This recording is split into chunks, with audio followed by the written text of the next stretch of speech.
why you want to do this particular study. And then from there onwards, we can then move on to the study itself. Okay, over to you, Melissa. Okay, thanks, Dr. Dejita. Hi, everyone. Thanks for inviting me to this sharing session. So I'm Melissa, a speech therapist here at Tan Tock Seng Hospital, where I've been working for the past 6 years. I'm currently in charge of the Water Solo Test Train the Trainer program at Tan Tock Seng Hospital. So the reason why we actually conducted this study is that we actually revamped our training model quite significantly when the pandemic struck. So we had to innovate and train them and change the training model. And with these changes that we implemented, we thought that it was worthwhile to look at some outcome measures and to compare the previous and the new training model and to see if there's any differences in terms of the learner reported outcomes as well. So I will be going into my presentation and sharing a bit more about our recent publication. So let me just share my slides. Okay. So for this sharing, we'll be going through these segments in greater detail. Right? So firstly, the background or an introduction to the water solo test. So the water solo test is essentially a screener for swallowing difficulties. It can be performed by both doctors and nurses at our hospital. So it actually helps to guide the medical team to provide a quick determination of, one, whether dysphagia exists, two, whether the patient actually requires a speech therapy referral, three, whether it is safe to actually commence oral feeding for the patient, four, whether non-oral feeding is required, like the insertion of a nasogastric tube, and lastly, five, whether the patient actually requires a referral to the dietitian for further nutritional or hydration support. So at our institution, nurses are actually required to undergo training in order to administer the water solo test accurately. So they need to be familiar with the screener's contraindications and the different signs of dysphagia. Otherwise, there would be a potential risk of false negatives where the patients with dysphagia are not identified and are then placed on unsafe feeding recommendations. Now, patients who are contraindicated for the water solo test may also be placed at risk of aspiration if the screener was wrongly administered on them. So as such, the nurses are actually trained and certified first before they can perform the screener with patients. So we actually use a flipped classroom model, and the principles of train the trainer for water solo test training here. And under train the trainer, nurses can be certified as providers and or trainers. So a provider can conduct the water solo test on patients, and a trainer can not only conduct the water solo test, but they can also help to train up new providers. So this was how water solo test training was actually conducted at Tan Tock Seng before the COVID-19 pandemic. So the training was actually usually conducted for nurses working in the stroke unit and in the ICU wards. And firstly, they would need to complete an online theory module and pass a written test first before undergoing the practical training. Now, the practical training was actually conducted by a speech therapist or a certified nursing trainer on actual patients in the ward. So the practical training was usually about 3 hours long for one provider. So moving on, when COVID-19, when the pandemic struck and there was a surge of cases in April 2020, there was an urgency to actually train more nurses to conduct the water solo test in the ICU and in the NCID wards, given that patients with respiratory issues would also have aspiration risk. However, there were challenges in actually continuing with the existing training model during the pandemic. Now, this was because the training was actually too time consuming. Secondly, it was actually not in line with the hospital's segregation policy, so we could not continue with the training. And lastly, it was actually conducted with actual patients. So we actually had to cut down, unnecessary contact time with the patients. So doing training with actual patients was then not feasible. So now we were then, we had to innovate and think of a new way so that we could continue training, okay, and for it to remain sustainable. So under the new training model, the training was actually targeted at a wider range. So there were nurses in the ICU, in the outbreak wards, as well as the general wards. Now the nurses had to continue with the online module, so that remained the same, and to take the written test. The practical training, then the main difference, okay, was that we had a standardized patient instead of an actual patient for the training sessions. So the standardized patient was either a speech therapist, a nurse, or one of our speech therapy assistants due to restrictions in the hospital's visiting policy to engage professional standardized patients during the outbreak. So the standardized patient had to follow a script demonstrating different signs of dysphagia as they underwent the water solo test. And each training session was also 3 hours long, but with a standardized patient used instead of an actual patient, we could actually accommodate up to 8 nurses for training. So here's a diagram that was also published in our article. It's summarizing the main differences between the previous training model and also the new training model. So with the new training model implemented, we actually posed the following research questions. So one, is the new training model more efficient in training providers as compared to the previous model? Number two, are the providers trained under the new model confident that they have achieved the learning objectives of the training and in performing the water solo test independently? And thirdly, is the new training model able to achieve this similar learner-reported outcomes as compared to providers trained under the previous model? So we actually hypothesized that one, that the new training model will be more efficient. Okay. Number two, that majority of the providers trained under the new model will feel confident that they achieve their learning objectives and are also confident in performing the water solo test. Okay, and thirdly, we also hypothesized that the new training model will be able to achieve similar learner-reported outcomes when compared to the previous training model. So moving on to our methodology. In order to evaluate their confidence in achieving the training's learning objectives and in performing the water solo test, nurses who were trained under both models were, sorry, I think I'm reading off the wrong slide. Apologies, let me start again. So in order to recruit our nurses, we looked at nurses who completed water solo test training as providers from January 2018 to July 2020. So these nurses who were trained under the previous training model, this was from the duration of January 2018 to April 2020. And nurses were trained under the new model, this was from the time period of May 2020 onwards.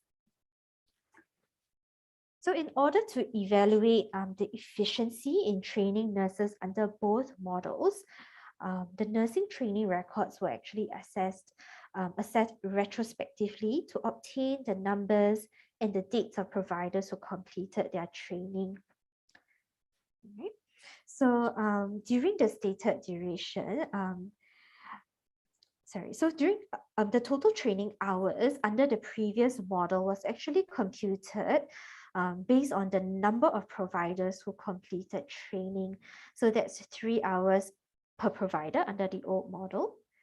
Under the new model, the total training hours was calculated based on the number of training sessions that we had conducted from May to July 2020. So if you recall, that's 3 hours per session.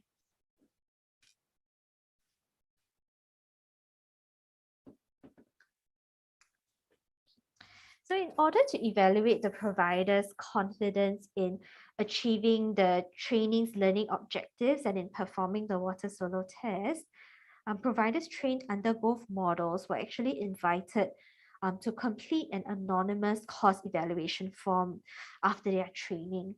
So this form was actually generated by the training team, okay, and the trainees actually had to select their responses on a 5-point Likert scale. So that is strongly agree, agree, neutral, disagree, or strongly disagree. So the trainees had to rate their responses for these 3 statements that are here on my slides. So number 1, I have a clear understanding of the contraindications of the water solo test. Secondly, I'm confident of accurately identifying all the signs of dysphagia during the water solo test. And thirdly, I'm confident of performing the water solo test independently. So for data analysis, the strongly agree and agree responses were collapsed into a single category and assigned a score of 1. The neutral response was assigned a score of 2, and the disagree and strongly disagree responses were collapsed into a single category and assigned a score of 3. So moving on to our results, under the previous training model, we had 52 providers trained over a period of 24 months. The total number of training hours was actually 156 hours. Now, under the new model, 112 providers were trained in 15 training sessions over 2 months. And the total training hours were 45 hours in total. So one provider was actually trained every 3 hourly training session, and an average of 2.17 providers were trained per month under the previous model. And in contrast, an average of 7.57 providers were trained every 3 hourly session, and an average of 56 providers were trained per month under the new model. So in order to investigate our second research question, we looked into the evaluation form responses collected. So under the previous model, we had 13 responses from the providers. And under the new model, we collected 111 evaluation form responses. So the mean scores of the evaluation form responses are actually tabulated here. So if you recall, a score of 1, okay, actually indicates the responses strongly agree and agree. A score of 2 would be neutral, and a score of 3 would be the disagree and strongly disagree responses.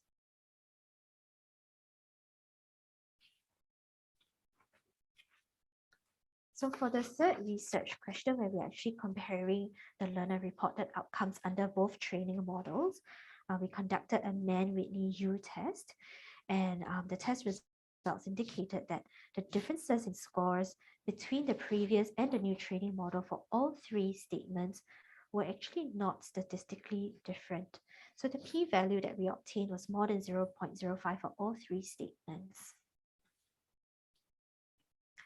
Moving on to the discussion of our results. Okay, so for the first research question, is the new training model more efficient in training providers to perform the water solo test as compared to the previous model? Now, our results showed that the new model was actually more efficient by 25 times. The new training model actually allowed more efficient training as there was greater control over scheduling with the use of standardized patients as compared to actual patients. There was also time saved from identifying and screening suitable patients in the ward for training. And there was also reduced motion waste from actually having to access the different patients in the wards. So the nurses were just required to go to one venue to complete their training with a standardized patient. For our second research question, from our results, the mean rating scores for the 3 statements in the new evaluation form indicated that the trainees were actually mostly satisfied with their training, as they mostly agreed or strongly agreed that they achieved the training's learning objectives, and they were confident in performing the water solo test. And last, when we looked at the learner reported outcomes under both models, so there was no significant difference found between the responses in the previous and the new evaluation forms. So regardless of whether the providers were trained with actual patients or with standardized patients, most perceived that they fulfilled their learning objectives and felt confident to perform the water solo test independently after their training. These findings actually indicated that providers did not perceive their training quality to be compromised with the use of standardized patients and with the shorter training duration. Now, some of the limitations of our study included that only 25% of providers completed the optional evaluation form under the previous training model. Now, so this 25% of staff who responded likely had a positive training experience, and this could lead to potential selection bias. We also acknowledge that the 3 statements that we selected from the evaluation form require further validity and reliability testing to analyze the provider's confidence levels. So this can be something that we can look further in future studies. So in conclusion, the use of standardized patients actually helped to increase the efficiency of water solo test training, especially during the time of pandemic where it was urgently needed. And overall, this new training model helps the training to be more sustainable and ensures a steady pool of nursing assessors. And this ultimately ensures safe feeding management for our patients and early access to speech therapy intervention if needed. So some further directions that we can look into for our study would be the effectiveness of the new training model in varied settings, such as in a nursing home or in other community settings. So I've actually come to the end of my sharing. I am happy to take any questions at this time. Okay, thank you, Melissa, for sharing what you have done, and also very interesting intervention to mitigate some of the effects of the pandemic. Well, I have a question, and also there's a question from Dr. Elizabeth Karcher from US. It's quite early or very late for you, Liz, from US. So her question is that, was there also a benefit to learn from peers in the new group training model compared to the previous one? Did you explore that? And also your thoughts. I mean, you shared under limitations some of the challenges or the issues that you have faced. For example, these are mostly perceptive. So what are the other areas that you could look at if you want to improve this study further to see the impact of this training? Okay, thanks for the questions. Let me just note it down first. Okay. So there's Dr. Elizabeth from the US. Thanks for tuning in. So you asked whether was there also a benefit to learn from peers under the new training model. So to actually clarify, we did not have peer learning under the new training model. The training was actually still conducted on an individual basis. And this was actually to also keep to infection control policies. So we actually had, while we had 8 nurses in one session, it was not a group session. The nurses were actually allocated specific time slots to come in for their training. So they come in and then they conduct the water solo test a few times. And they did have to meet the passing criteria, which is at least 2 consecutive passes. So they have to administer it twice correctly within the session to be certified. So there was actually no peer learning involved in the session, but that's actually quite a good suggestion that you brought up, and it's something that we can look into further to improve on our training model in future. I hope that answers your question. Okay. Okay. And Dr. Dujipa, you asked about some areas that we can look at to see the impact of training. So really the success of this training model has only been possible with working with our nursing colleagues here at Tan Tock Seng. So we have discussed what are some areas we can look into, because currently the data that we look at was mostly just from the numbers and only from the evaluation form. So if we want to look, closely into, what are some impacts it brought to our hospital, like any value that adds. So number one, does it really help to, quicken referrals to speech therapists compared to previously where we waited for doctors, or only when patients were having their meals and nurses happen to notice, hey, they're not doing too well, then it gets flagged up to speech therapist. So one, the referral time is something that we can look at. Secondly, we can also look at the effectiveness of their training. Okay, so the effectiveness of their training, so far we've only looked at the training within a session, okay, and then we get them to rate their confidence level. But then doing it independently with a real patient, we also want to look into that and to see whether they can actually retain their training, whether they're actually performing it correctly. Did they check through the contraindications as well? So that's something that we can also look into. But of course, there are also some challenges in that. So we have to think about the method of how we would like to do that, because referrals for a water solo test can be quite seasonal. Sometimes there may be, sometimes there may not be. So some nurses, while we want to beef up and really ramp up and increase, and certify more nurses, the opportunities that they get is likely going to be more concentrated still in like the ICU, the stroke wards, and NCID. So we could potentially focus in these areas, in these wards.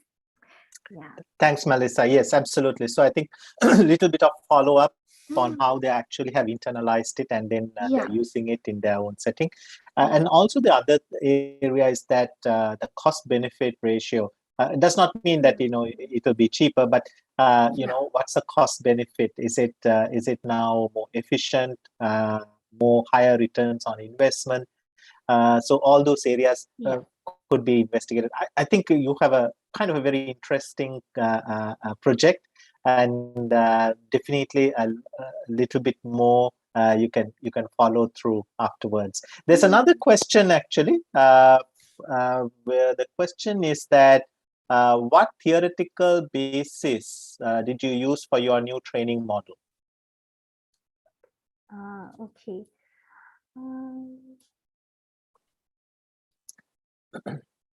Okay, what's the theoretical basis?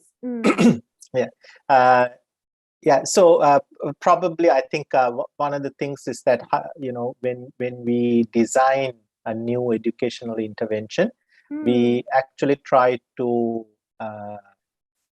underpin that by using new or existing theoretical training framework, or we try to use we try to conceptualize a new what you call conceptualize a model.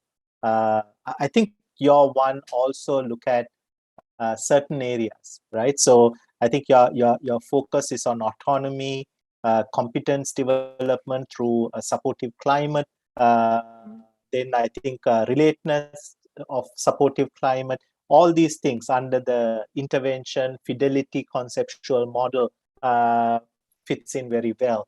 And also I think you are trying to also now, if you follow through, this is where you are also looking at the three areas mostly when you are putting a conceptual framework, basically looking at the autonomy, competence, and then also the relatedness I mentioned earlier. And this is basically the internalization. How do they internalize their training? And then finally, whether can you generalize it? So that's the final generalized. So, creating that optimal psychosocial well-being and then generalizing these to much larger cohorts, etc., much larger training sessions. So I think one of the things is that when we are developing new interventions and pedagogical models, we try to use as much as possible the what is the theoretical underpinning or the basis of this as well. So this is something that you can discuss. We are happy to help from Yes. I think from the center, or else you have the energy, the education arm, and also the Vikomchian school. So happy to help you to kind of underpin that. Now, why that is important? Sorry, who asked that? Oh, there are so many good questions or comments.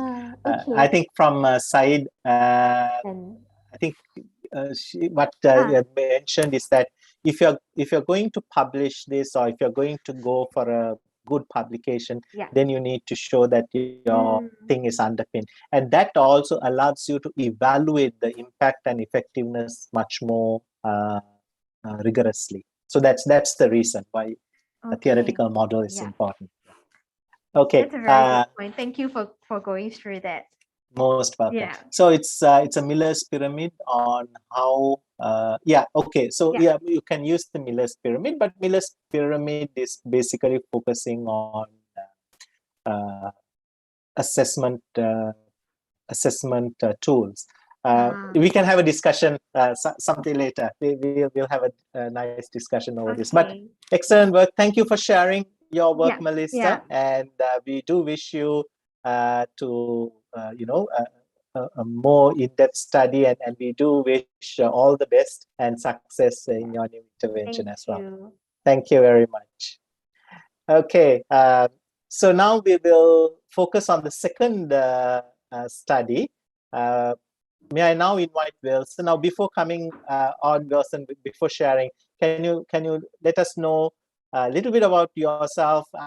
We know that you're a third-year medical student, but why were you interested in this, and how has this helped you as a student to kind of look beyond what you are learning? Hi everyone, thanks for coming today to listen to our sharing.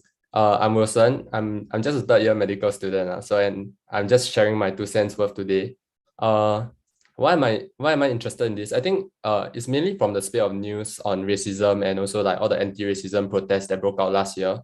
And because of that, and compounded by the COVID crisis, right, we thought that maybe racism in healthcare setting could exacerbate some health disparities that are already being documented and long present. So because of that, we wanted to do this study. And it was a long work until about this year. We started last year in June and ended about this year in May, and got it published in August this year. Yeah, so it was quite a long process. But I'm glad we managed to pull through. And also thank you, Melissa, for the sharing just now. I think it's very applicable to clinical practice. Yeah, and my recording is I did a voice recording, so it may sound a bit weird. Sure.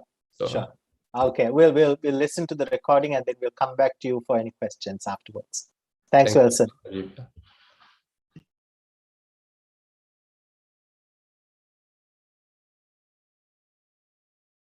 Good day to everyone with us here. I hope you are safe and well wherever you are, and I thank you for taking the time to listen to our sharing today. I'll be sharing on a project that I worked on with my colleagues in medical school under the guidance of Prof. Koo, Prof. Dujipa, Prof. Kamala, and Prof. Chong. This study is titled The Perspectives of Health Professionals and Patients on Racism in Healthcare, and it was published in PLOS ONE in August this year, and we would like to thank our professors for their support. This study was inspired by massive anti-racism protests around the world last year in 2020, following the unjust death of Mr. George Floyd on 25th May. This protest called for greater scrutiny of racial injustices, including in the healthcare system. The core of all anti-racism campaigns lies in igniting change towards a more just society that does not discriminate based on how we look, and I thought it would be apt to share this quote by James Baldwin: "Not everything that is faced can be changed, but nothing can be changed until it is faced." Similarly, we hope that our study serves as a call to action for healthcare providers to recognize racism in healthcare as a pertinent problem and actively reflect on their clinical interactions with patients. There are 4 main parts to my presentation today. The first part will be an introduction into racial health disparity worldwide and locally in Singapore. The second part of my presentation will be on the methods of this study, covering the search strategy, study selection, quality assessment, and data analysis. The third part will be on results of this study and how we derive 3 analytical themes. And the fourth part will be on discussion. I'll be sharing on the analysis of results, clinical application, and some insights into Singapore. Part 1. Racial health disparity worldwide and locally in Singapore. Racial health disparities have been long-standing, as evidenced by the landmark report from the Institute of Medicine, IOM, in 2003. Minorities were documented to receive fewer procedures and poorer quality medical care than the majority, even after controlling for confounders. The severity of racial health inequities is further reflected in the COVID-19 pandemic, where racism in healthcare has been purported to be a significant driving force of the disproportionately high mortality rates in minorities. In a recent article by Deva Kumar, racism was declared to be a public health emergency of global concern, and this is supported by literature which presents pronounced evidence on unequal healthcare delivery for minority groups in the US. Interpersonal racism has been observed to pervade various healthcare domains. In dentistry, although patients presented with similar symptoms, there was a greater likelihood of black patients being offered tooth extraction instead of restorative root canal treatment, reflecting unconscious racial bias in treatment planning decisions. Similarly, in cardiology, minority patients were less likely to be referred for cardiac catheterization, despite residents being presented with standardized patients. In the general hospital setting, black patients' pain were also often underestimated and undertreated by residents who held false beliefs that black patients have higher pain tolerance. Before I share about the health disparity in Singapore, let me just give a rough breakdown of Singapore's main racial groups. Let's look at the chart on the left. Chinese accounts for about 76% of Singapore citizens, Malays account for about 15%, Indians about 7.5%, and other races about 1.5%.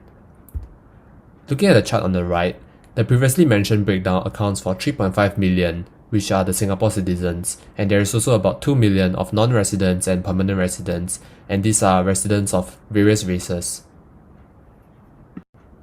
Earlier this year in March 2021, the Ministry of Health launched a work group in Parliament to improve the health of ethnic minorities, and this reflects the prevalence of health disparity in Singapore as well. For example, major depressive disorders were more prevalent in Indians and other ethnic groups compared to the Chinese. There is also higher rates of myocardial infarction and fatalities among Malay and Indian Singaporeans than the Chinese. Worse health is also seen in the lower socioeconomic status, and also there are more non-Chinese in the lower socioeconomic status, with Malays having the greatest proportion of individuals living in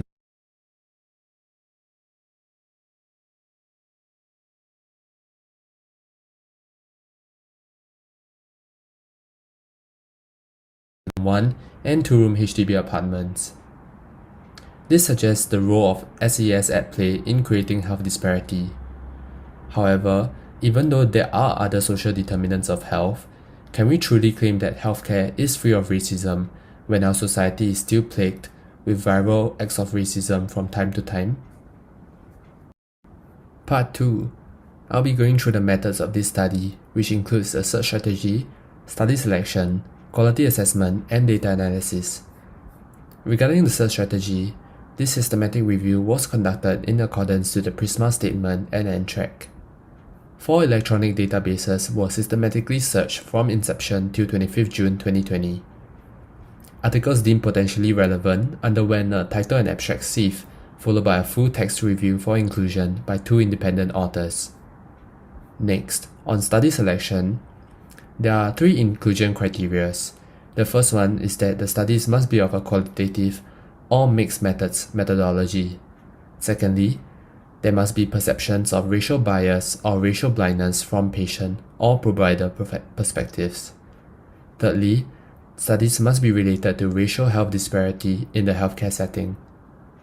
The next part on quality assessment, 2 checklists were used, which are the CASP checklist and PRISMA checklist, and they are used to ensure the trustworthiness, relevance, and results of published papers.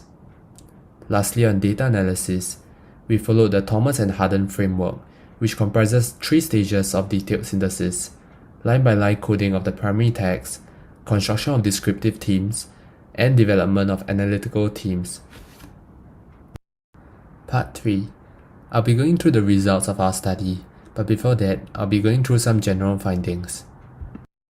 A total of 3,078 articles were identified from our search. 165 went through a full text review, and 33 articles were included in the final analysis. On the right are some reasons why the full text articles were being excluded. In total, there were 1,006 participants, which comprised 727 healthcare users and 249 healthcare providers. There were 15 studies in the United States, 3 in the United Kingdom, 2 in Australia, 1 in Canada, Spain, and Hong Kong. In a thematic synthesis of quotes regarding perpetuation of racial bias in healthcare, 3 analytical themes were derived from 6 descriptive themes. The first analytical theme from the patient perspective is the alienation of minority patients, and under which the 2 descriptive themes are racial supremacism and less empathetic care. The second analytical theme from patient perspective is the labeling of minority patients, under which there is assumption of class and assumption of negative behaviors.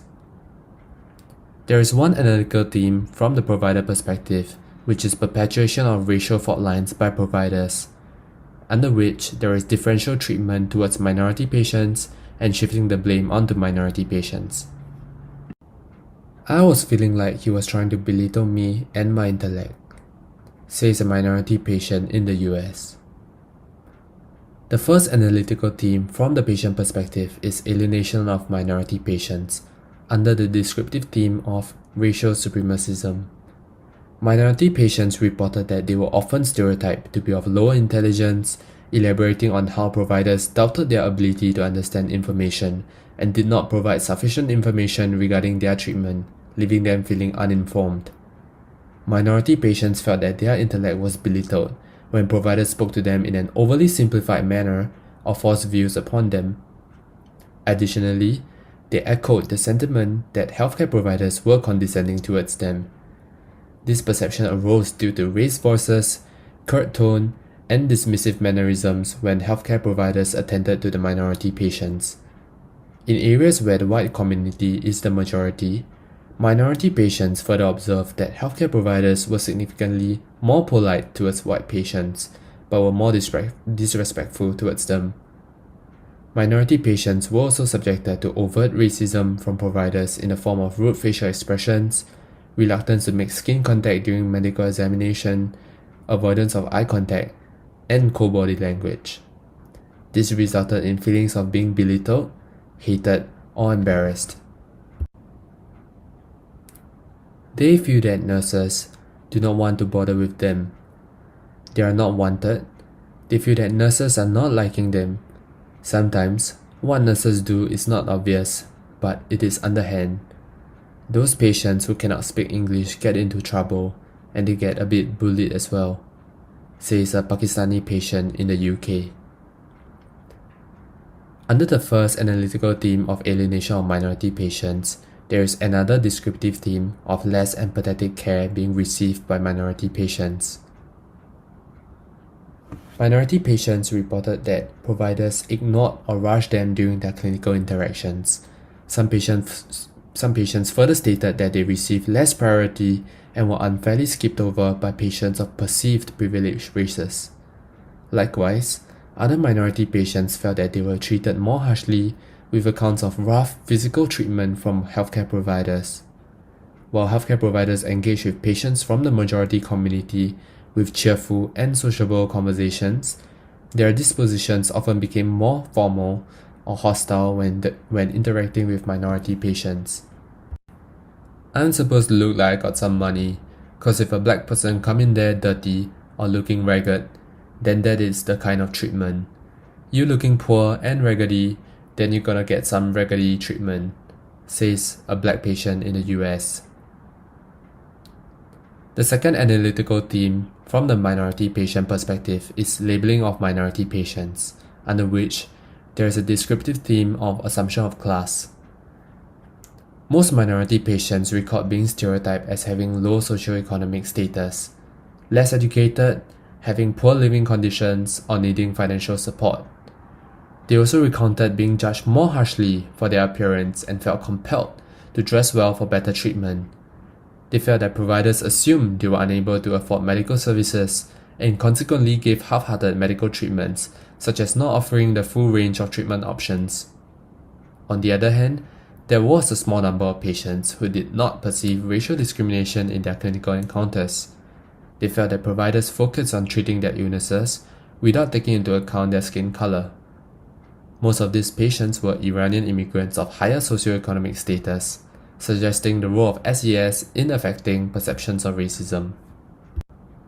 But he was a huge, darker-skinned black male, and I think that people saw him as intimidating, and it was just easier to just kind of bypass him and do the minimal that you had to do, says a black registered nurse in the US.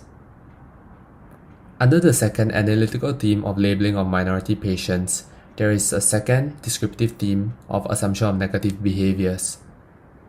Minority patients reported that providers perceived them to be difficult to appease, dangerous, and were afraid of patients, which in turn made the patients uncomfortable. Some African American patients were also denied medications due to race-based assumptions by healthcare providers that they were drug users. In the same vein, patients concurred and felt that providers treated them like a homogeneous group without varying needs or beliefs. For instance, providers made sweeping generalization that African American patients had overactive sex lives. I'm leaning towards more that the physician is empathizing more for the white patient because he has more of a connection with him. Most doctors who are very good doctors and otherwise nice people are simply doing less for the black patient because they have this unconscious racism, says a black primary care doctor in the United States. There is one analytical theme from the provider perspective, which is the perpetuation of racial fault lines by providers, under which there is a descriptive theme of differential treatment of minority patients. Healthcare providers profess that they were less empathetic towards minority patients, even losing their temper more easily because they were less able to connect to patients of a different race. This is further exacerbated by the time constraint these providers face, pressuring them to limit their interactions with minority patients unintentionally. Furthermore, some healthcare providers concurred that they view minorities as more intimidating due to their appearance, which limited their effort to engage with them or offer therapy. They acknowledged that their failure to understand the differing needs of minority patients to administer individualized care. Instances of overt racism were also reported by providers who observed that racial minorities were sometimes referred to using racially derogatory labels. These discriminatory healthcare encounters can perpetuate racial fault lines, which are currently unobvious problems that can eventually become further tension and conflicts between minority and majority population. These fault lines may have arose from fundamental differences in opinions. To be honest, some patients have a chip on their shoulder about color, and a lot of fuss is made up over nothing, I'm sorry to say, says a white registered nurse caring for Pakistani patients in the UK. This is the second descriptive theme from provider perspective, shifting the blame onto minority patients. Providers frequently labeled minority patients as less compliant with treatment and felt that they lacked ownership over their health. These providers tended to blame health disparities or unsuccessful treatments on minority patients' poor behaviors instead of unequal treatment arising from racism. Some providers stated that they treated all patients equally, while others perceived minority patients to be oversensitive, holding the view that these patients misinterpret innocent health encounters as racist due to their past experiences of racism. Providers who denied racism also reported that minorities played the race card unnecessarily, which is the act of trying to gain sympathy or special treatment because of their race, in some instances being oversensitive or even victimizing themselves. although research has hypothesized that minorities may respond with disproportionate negativity to innocuous events, there is in fact conclusive evidence that reveals how minority patients experience microaggressions more frequently. Thus, such perceptions by providers may lead to a lack of responsibility and inaction in addressing personal biases. Part 4. Under discussion, I'll go through the analysis of results, some clinical applications, and a look into Singapore as a case study. In the analysis of results, both accounts of healthcare providers and minority patients corroborated to show that minority patients were often subjected to labeling, where assumptions were made about their class, behaviors, and needs. This may be explained by research which demonstrates how under limited time and imperfect information, confirmation bias often occur as providers fall back on innate beliefs associated with patients' social categories. Providers should strive to avoid labeling of patients, as it has been reported that they often over-apply such population statistics to individual patients, even if the stereotypes were grounded on epidemiology. Additionally, minority patients perceive less empathy from healthcare providers, which corresponded to providers' perspective on the differential treatment of minority patients. Providers were less able to connect to minority patients and express empathy towards them. In fact, barriers to empathy is highly prevalent in clinical settings.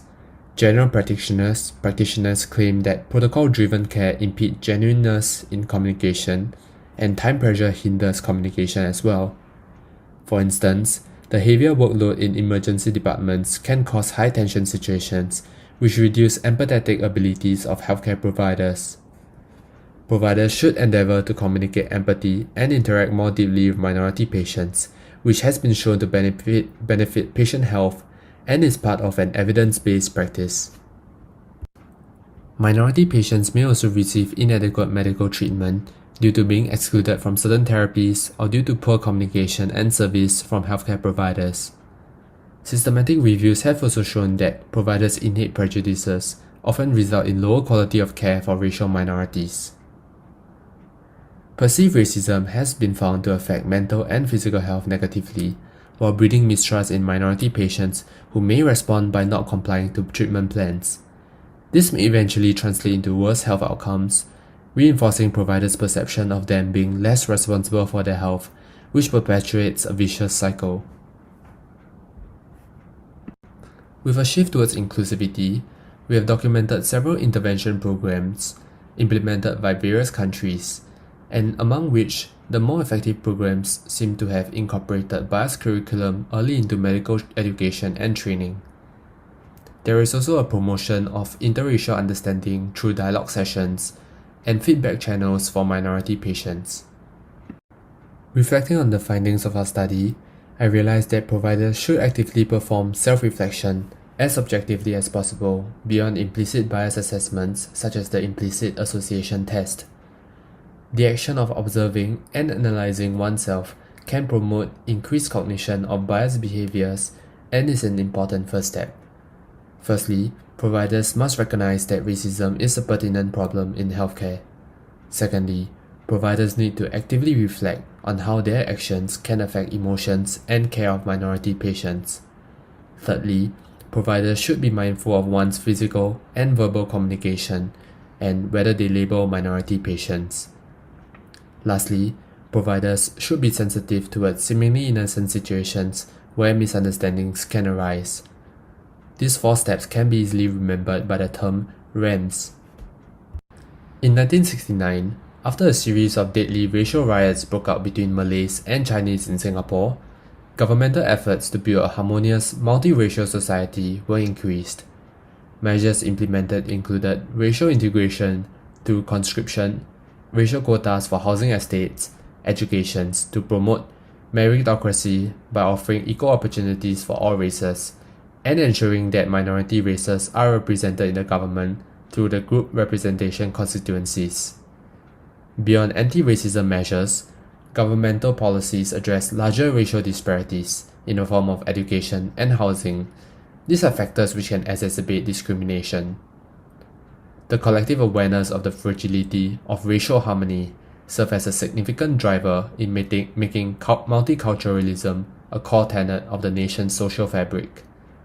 This multi-pronged approach by the government translated into heightened race consciousness among citizens, which has allowed Singapore to see marked improvements in race relations over the years. The key to addressing racism in healthcare may extend beyond the healthcare boundaries as governmental efforts to promote multiculturalism and address wider racial disparities in the form of housing, education, and income inequality could have a crucial impact on eliminating racism in all spheres, since class and race prejudice are highly intertwined. There are three main limitations when interpreting the results of this study. Firstly, there is insufficient studies on ethnic minorities in Asian countries. Secondly, race and socioeconomic status are highly intertwined, and prejudice could arise from class discrimination. Thirdly, the distinction between explicit and implicit bias is unclear, although explored. However, in a recent study by Dow Mayer et al., he demonstrated that labels of implicit bias may paradoxically reduce individual culpability for discrimination. These are my references. Thank you for your kind attention. Should you have any further clarifications, please do not hesitate to contact me at the email shown here.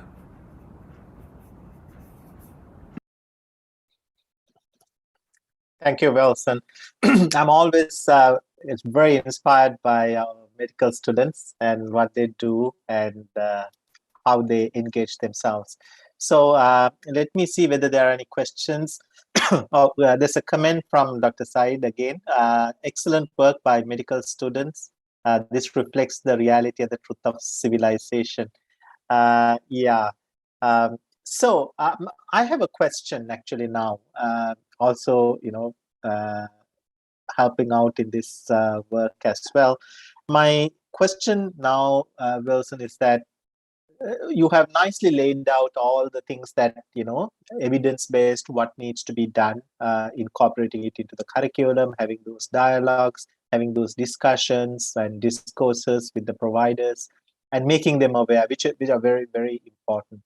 But as a third-year medical student, what is your role in this if you want to mitigate such issues? I think that's quite a tough question. I personally haven't been through any sort of bias training. And actually, in fact, all over the world, big countries that started bias training since many years ago are starting to script their bias training because they realized that it became like sort of like a tick box session, like a one-time session. And it just signifies that the organization is not really committed to eliminating racism, because it's just a perfunctory one session kind of thing. And it sort of gives people the moral license also to be racist thereafter and say that I'm not being racist since I attended this anti-racism session. Yeah, so personally, I haven't been through any of this, and I don't subscribe to the idea as well. As a medical student myself, I think the role could be to kind of like inculcate a inclusive environment, because I think it's more about the identity of being anti-racist than telling people to be anti-racist. So when that identity, like the professional identity is being created, then people will generally follow like their role models and take up their identity as well. So I think it's about embracing diversity and being able to be inclusive. And it also starts from being culturally competent. So knowing about the practices and habits of people of other races, and speaking about race comfortably, because racial blindness and color blindness is actually proven to work in the opposite direction of being anti-racist. Thanks, Wilson. Absolutely, from yourself, some of the things that you could do. Very interesting study, but also this is quite difficult and challenging issue, even to discuss and to talk. So within your student community, what are your thoughts? If such things come across, are there ways that we could mitigate, or we could move forward when these things issue, or how do we make awareness? Because I'm asking this because we have a everything must be included in the curriculum. So how best to include it? This is the question that all the time that we're asking. So any thoughts from your perspective, from a student perspective, from who is going through clinical training right now? Although I think that anti-racism sessions are not that useful, in a sense like do implicit association tests, but I think what is still valuable is the discussion of so actually Professor Lindsay from US, she came out with this research that showed that there are two methods that are proven to change behavioral patterns more consistently and have more profound impact on how we act.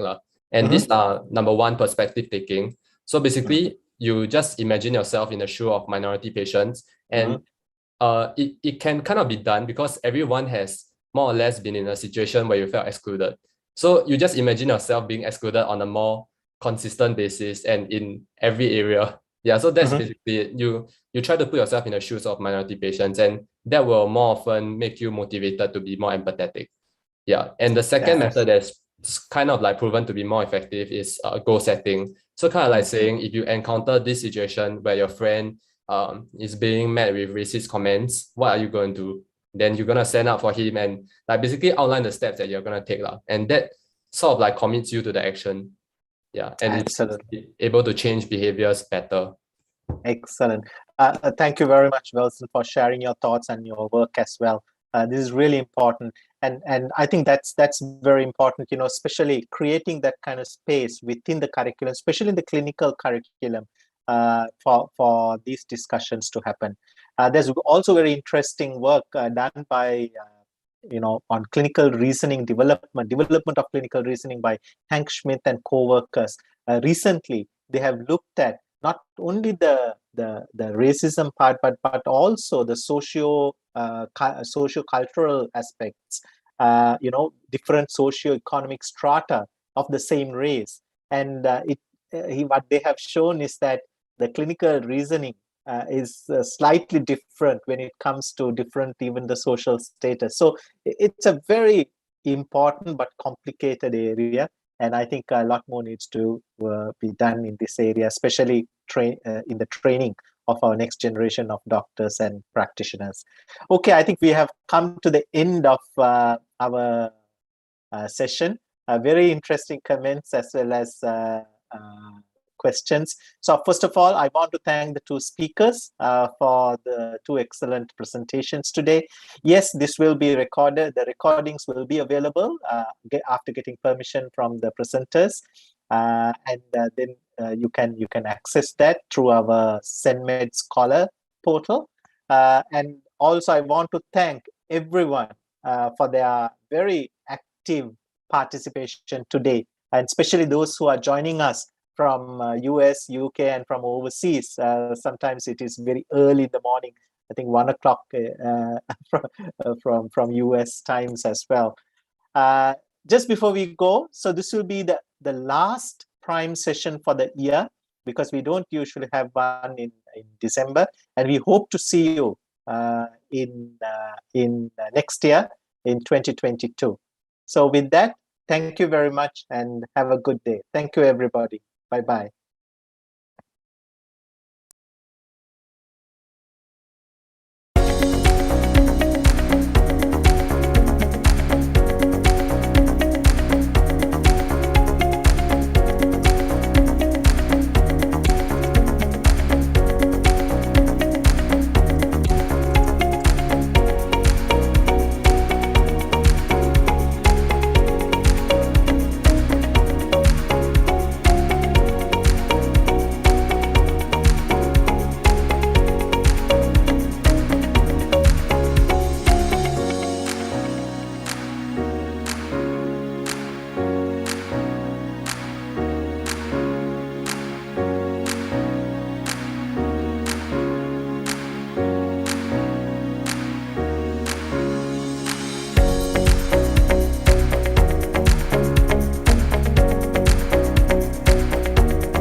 Thanks, Wilson. That was really good. I think a lot of interest. And people were asking for the link, so I shared the link as well.